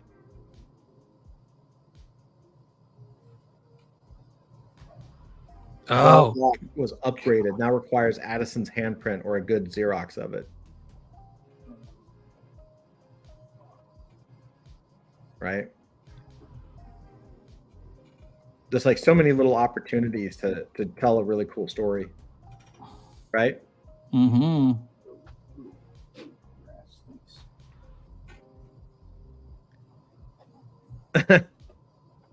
Sorry, I'm talking to my cat. No, you're good. Yeah. Avery, what do you think, man? I'm busy. Oh, you're inking. Okay, never mind. No, it's fine. It's fine from what I've been able to keep up with. Yeah, but I am inking. Yeah, no, keep going, sir. You're fine. I'm working. Please continue. Okay. I know, I'm gonna be up. I've been staying up till like 2 a.m. inking, drawing this comic book, man. I ink the page I start at the bottom and go to the top. Oh, right on. I'm on the top panel Mm-hmm. and I'm inking that Pharaoh dude. Nice. Right on. The alien's done. Fuck yeah. So I don't know if I'll finish it tonight, but it'll definitely be done tomorrow. You continue on your mission, sir. Your stuff All is right. fucking awesome. Thank you. And I just want to say, because I know this is just to say it publicly, like Avery's been fucking murdering that book. Mm-hmm. Thank It you. looks so fucking good. Looks super good. God, man. I'm gonna Avery at some point, dude. I'm gonna bother you for an inking tutorial because I want to see if I can top that style, man. I know it's your style. I've been watching you draw for 30 years, so I'm like, yeah, that's just how Avery draws. But like, This is just one of the styles and I've recently gotten comfortable with this one. I love it, dude. It's such a good style. It's based in the 90s image style. It is, but it's like more modern. Yeah. It's more contemporary. It's because I also spent time like aping Topi and Zafino and so many other people. Yeah. And I'm taking things I learned from them and making it tight Yeah. instead of loose. Yeah. Yeah. But well, cool guys. Maybe should we end up on? We still have a little bit of time if we want. Should we just do some nerd den shit? Yeah, sure. Yeah. Nerd. We'll talk. So- But I'm glad to this. But just to put this in a nice little, put a bow on it. This seems like a decent idea that like most of us are like cool with, or Hell yeah, man. I Yeah. think it's a great idea. My hamster wheel's turning in my head big Awesome. time right now. I just like I said, it's like a way for us to continue to use lore games to create for a while, without and create something that is compact enough that we can have a complete product without having to say, well, that was an awesome story, guys. Yeah, maybe we'll be able to draw it in the year 2027. Right? No, yeah, that book will come out in 15 years. That'll be great. So, I think this is something that we can like really start to build on and really start to give to people and really start to drop on them, Yes, dude. Word up. I feel it. Yeah, we'll talk in green room, Doc, Yeah. for sure. Yeah. Andrew, do you want to, what do you have? So I have something for, well, you know what? I have something that I can share. I know I already sent you the email about it, but did you get the notification about your tickets to HeroCon? I did. Thank you, sir. Okay, very good, very good. We're gonna have fun, at least for one day. I am so ready. The other 2 days will suck without you. We're still staying at my house, right? At this point, that is the plan, unless something changes. Yeah. I got to bring something for the girls. I got to confirm with you what they're into now, because that probably changes from year to year. It's starting to change. Yeah, it's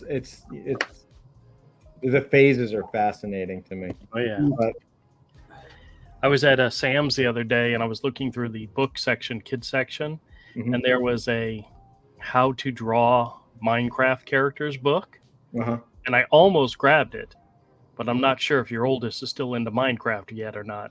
No, she's actually starting to fade out of it, and she's moving into Roblox. Oh, okay. Okay.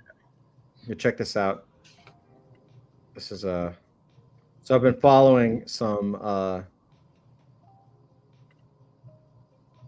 heritage auction stuff because this is sort of my hobby here. This is Mark Davis.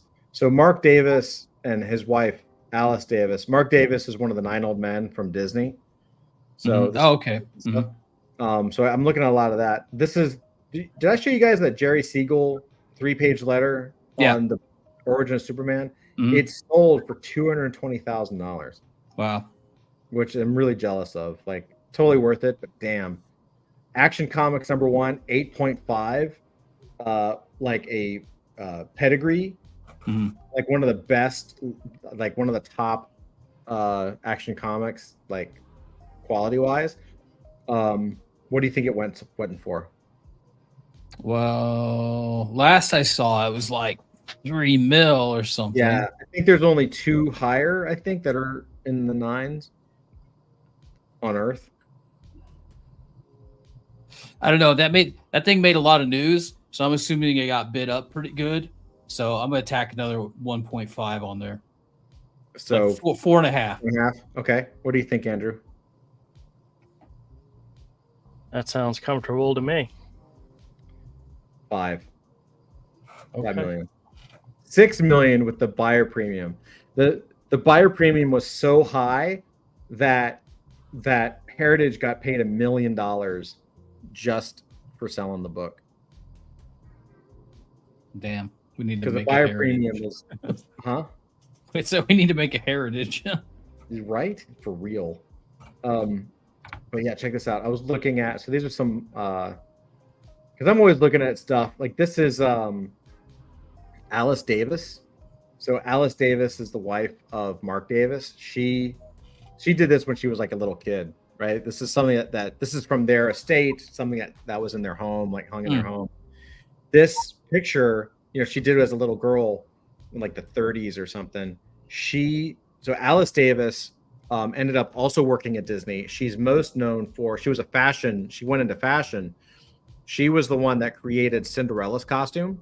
The original costume that the model wore that was then like rotoscoped for Cinderella, the movie. She also designed all of the costumes for Pirates of the Caribbean for the ride. Cool. Right? So I was looking at that because I don't know. I was thinking like maybe something for the kids' room or something. It's always so hard because I look at it, I'm like, yeah, it's $110. It's so affordable, and then it shoots up to like $200,000 or whatever, like day of. What else is really cool in here? Yeah, some of their original stuff, like Mark Davis. I like he has like these are pieces that hung in their house. Like this is like one of his like life drawing things that hung in his house. It's pretty cool. Nice. Right? I love this. I'm super tempted. Like artist desks. So this is Mark Davis's his drawing tables. And I'm like, oh shit, man! If you need a desk, if you need like a new drawing table, why not use a drawing table that was used by a legend, And so this is like one of his drawing table with like some drawing tools or whatever. And right now, like everyone's going after this one because it's dirtier. Like I don't know if you can see it, but like you see how that one's like kind of dirtier and beat up, and this one's cleaner, right?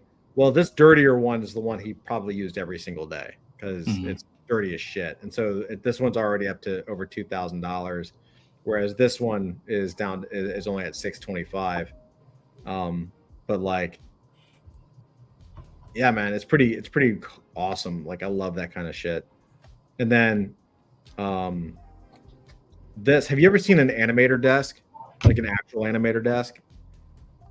Yeah, like an old school. Oh, yeah. I actually am blessed because this house came with something that's it's not this, but it's kind of close. Like it's very, very similar. It's not as wide and it doesn't have as many like shelves, but it's actually really close to an animator desk. But every time I see one of these, like it just makes me want to buy it. You know what I mean? Like I see this, I don't need it. I wouldn't want to put it anywhere. I don't have enough room in my office for this, right? Like, It would still be pretty cool. it doesn't matter. I want it. You know what I mean? Like, I'm Mhm. just like, fuck. Like, I used to draw something kind of close to this, and I just love it, man. I love this.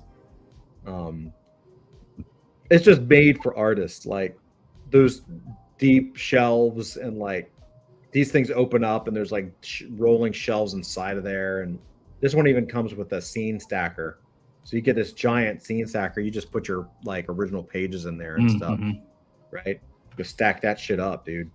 It's like years of work right there. I love this kind of stuff. So I'll show you this desk here.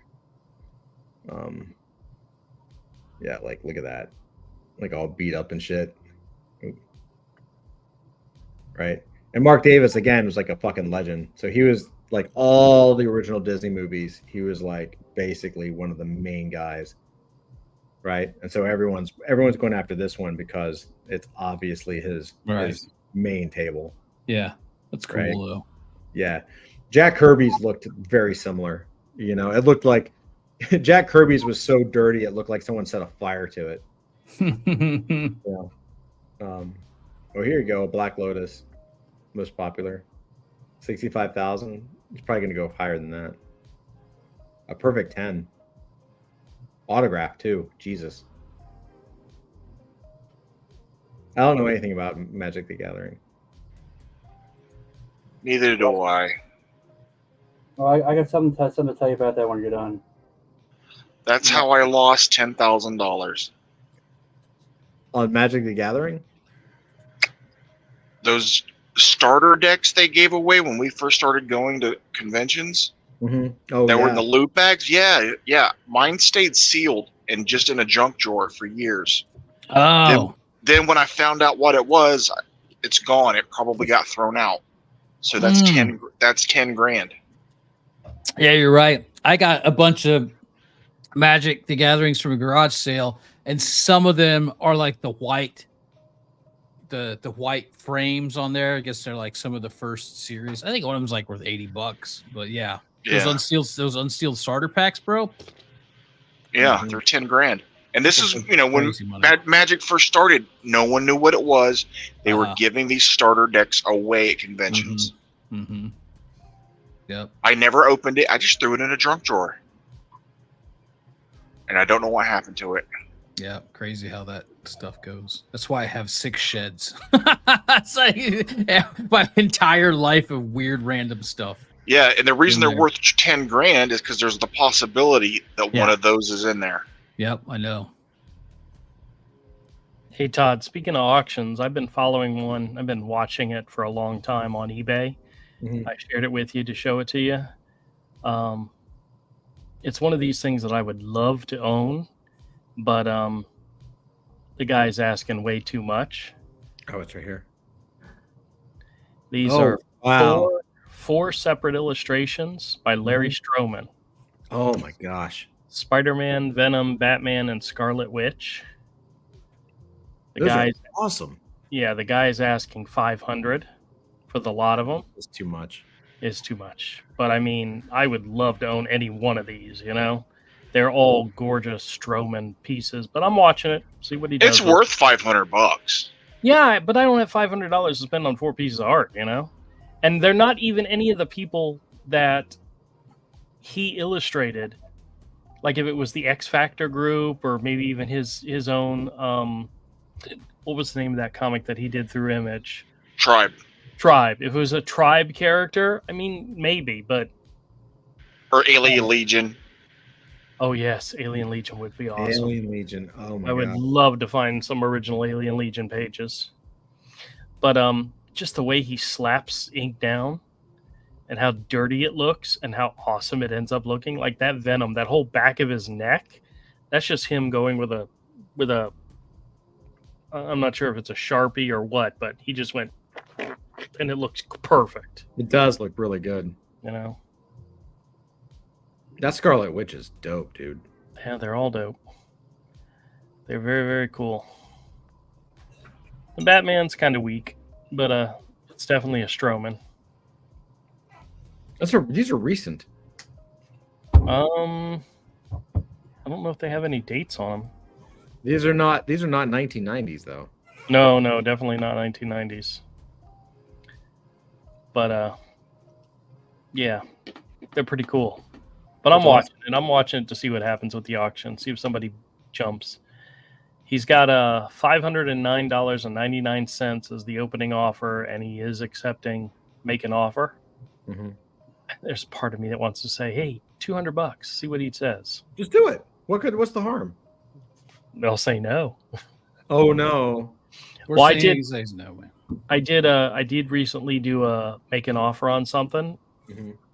A guy had a complete set of all 12 issues of the Shadow from DC Comics, the 70s run, all 12 issues.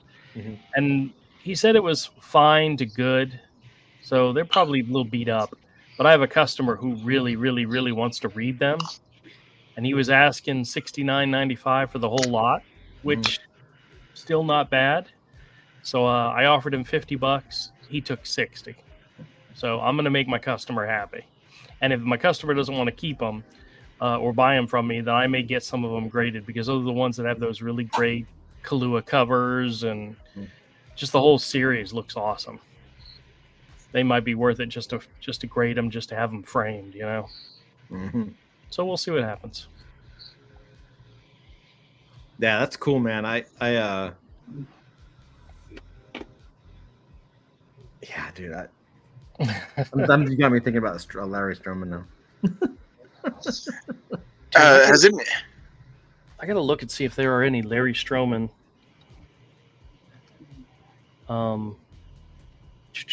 It'd be good if I spelled it correctly. CGC pieces. No. Original Alien Legion pages. What were we saying, Avery?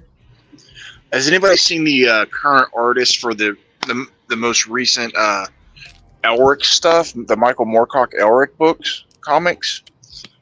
No. The art is badass. I'm thinking about buying them.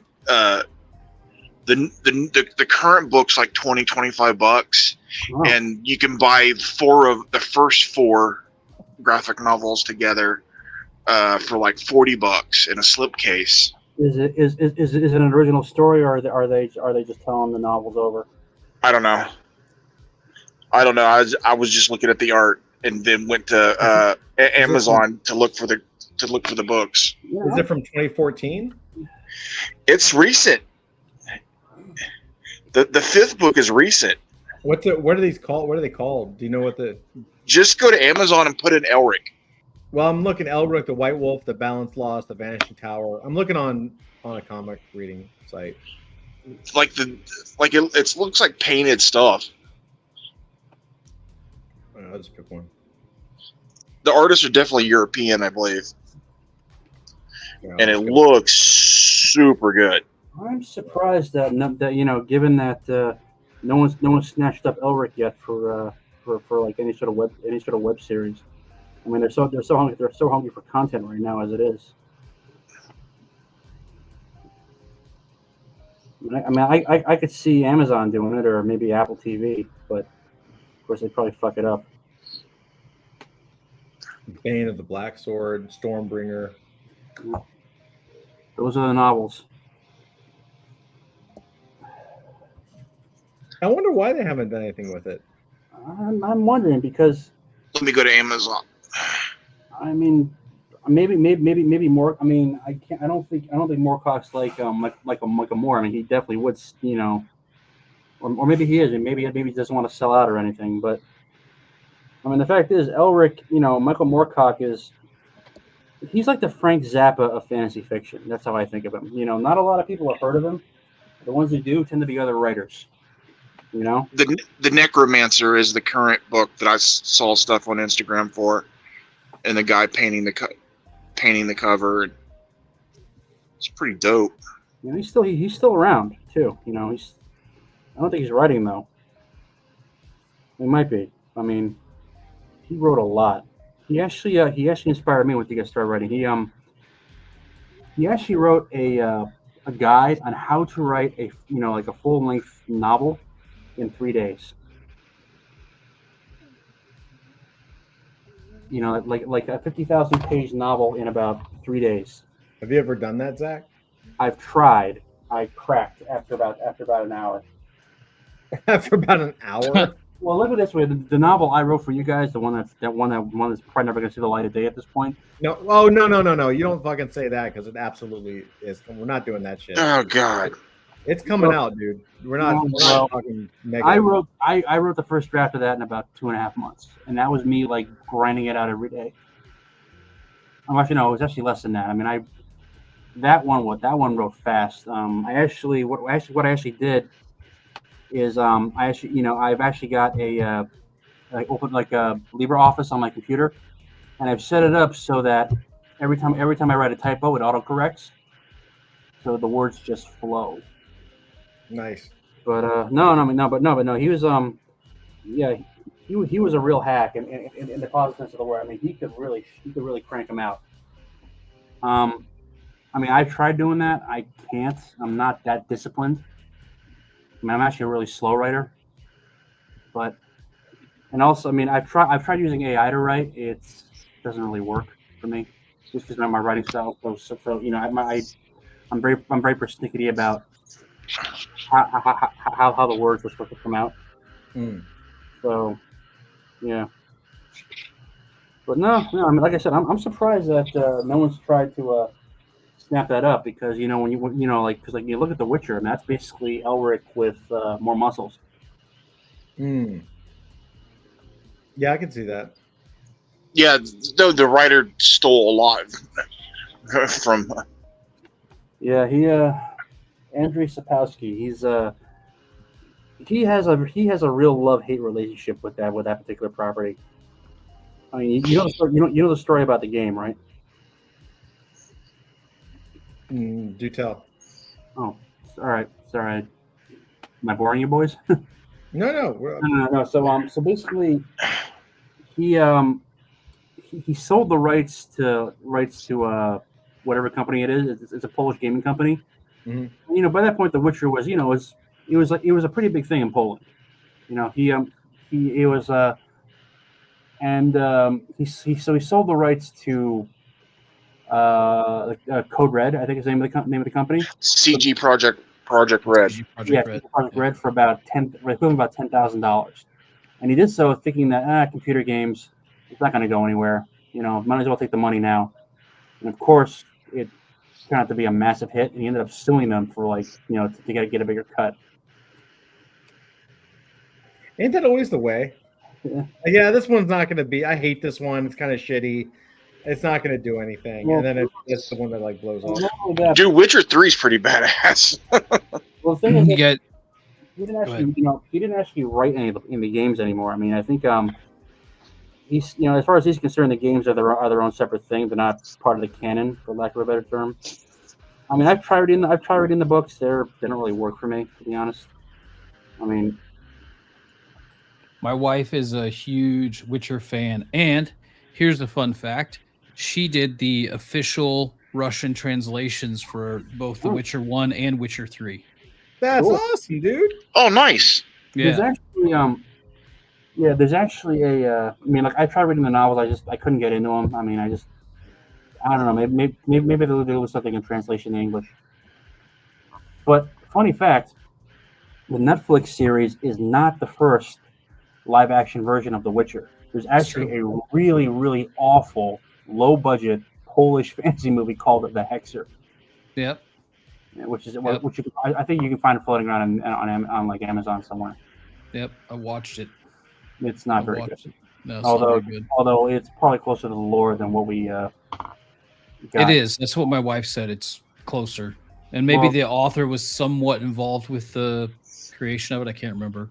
Well, I mean, the problem with Amazon is that they really. I mean, the thing about it is that it's really, really heavily based in Eastern European folklore and mythology, and the Netflix show. I mean, the first season was good. Second season was okay. After that, it really went downhill because, woke. I mean, although I will say that the lady they had playing Yennefer, even though she doesn't look anything like the character, is really, really good as an actress. Hey Todd, you want to see some original Larry Stroman Alien Legion pages that are on eBay?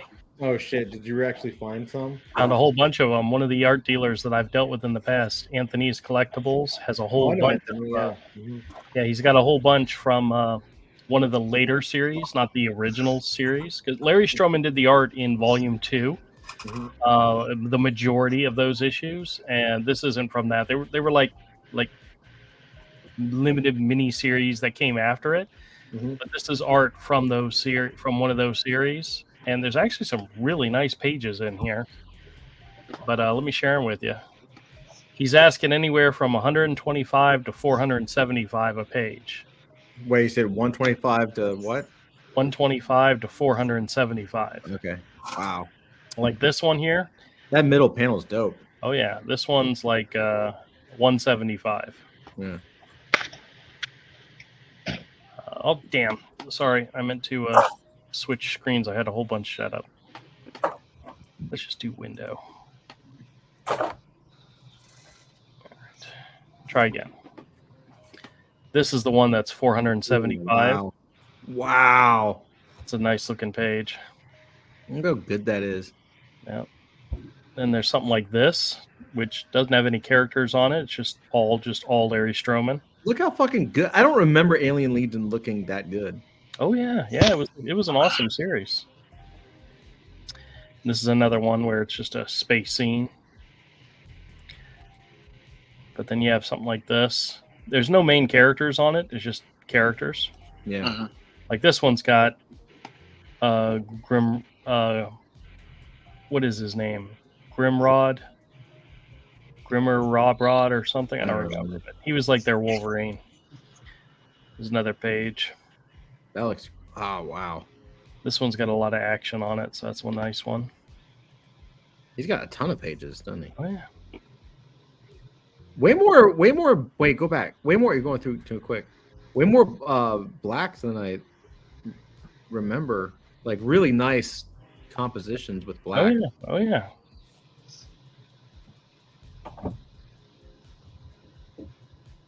It's kind of reminding you of anything you're working on right now Yes. with the aliens and Yeah.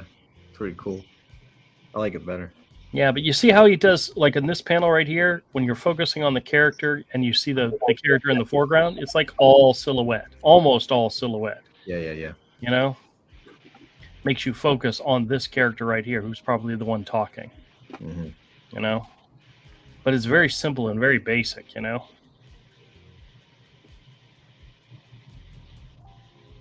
Yeah. Look at that. You get like this one right here, you get the close up of the guy's face, but it's mostly in shadow. This is kind of what I was thinking about for that one panel where she's all damaged and broken.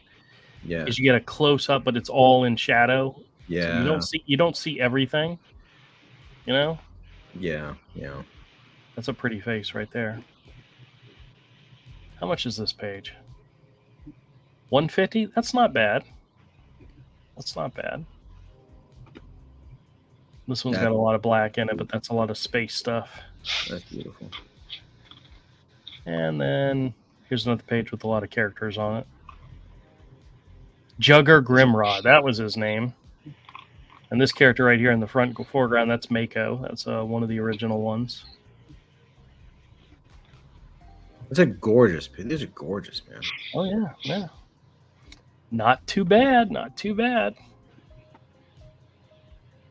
But these are actually on eBay right now, so if anybody's looking, How many are you gonna buy? I'm not buying any right now. You sure? I'd rather have them from the original series, and I don't know if there's any out there, but I'm gonna keep an eye out. You never know. I got something. Oh, go ahead. Sorry. I've been looking for original Mega Man pages Wait, for a while. were those, Andrew? Were those from the '87 version or the '84 version? That was on Civil War. On Civil War, yeah. Okay. That's from the 80s. What you're showing? Yeah. Oh, I wouldn't have thought that. Well, no, that was 2014. Okay. Uncivil War is more recent. Yeah.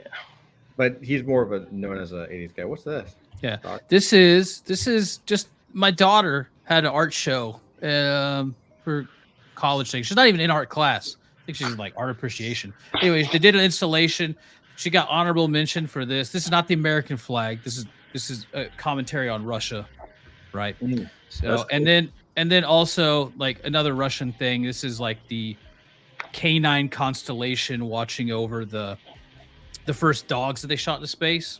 Which are like she grew up. It was like her childhood. That's what they did. Soviets shot the Laika, and I can't remember the other dog's name into space. Anyway, she got honorable, which I thought was really cool. So I just wanted to pop it up here. That's fucking awesome, dude. Yeah, man. Yeah. Welcome to Russia, Suka. Yeah. Pretty neat stuff. Now I have hard bass playing in my head. Thank you.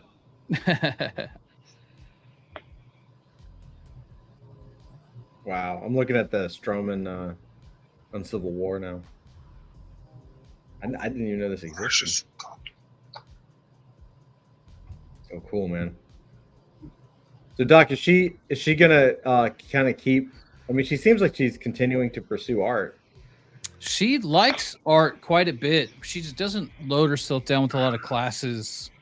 I mean, whatever she's done is just all her, doing it. She's not in any art classes right now, although she did take stuff in high school. Yeah, I mean, it's like her hobby and stuff. I think she would like to be able to pursue art more. She's gotten better, especially about like once she's like started to use a little more like her digital tablet. We got her like a Chinese one she can draw on. Works Yeah, that's pretty what good. I got. I got Huion. Yeah. That's Same what I one. got. I got Huion. Yeah, it works pretty well.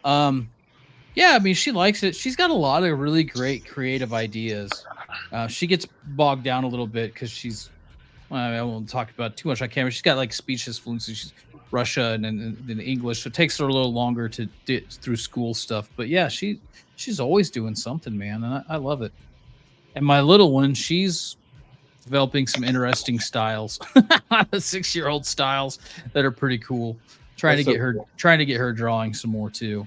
I know. I'm trying to get my oldest. Both my kids draw, but like my oldest is really really skilled at it, and I'm trying to get her to like. I'd love to get her to start drawing some comics and stuff. Yeah, You know? yeah, you showed me. My wife, Yeah. dude, and I guess so. So she is a really good. Like her and a bunch of her friends, they are all like really good. I don't know, like she's got like this really great like kids. She could illustrate kids books like really really well. She got all these like really great little animals that she can draw. They're all cute and very like they just have that. They look alive. She's really really good. Maybe I'll try to get her to draw something cool one day. Put it up here. Like all of her friends are really talented out there. That's one thing I love about Russia, man. They read, they practice the arts, like still, like it's like a thing. It's like a cultural thing. It's a cultural thing. Yeah, Yeah. Like Yeah, I wish we had that a little more here. It's Me too.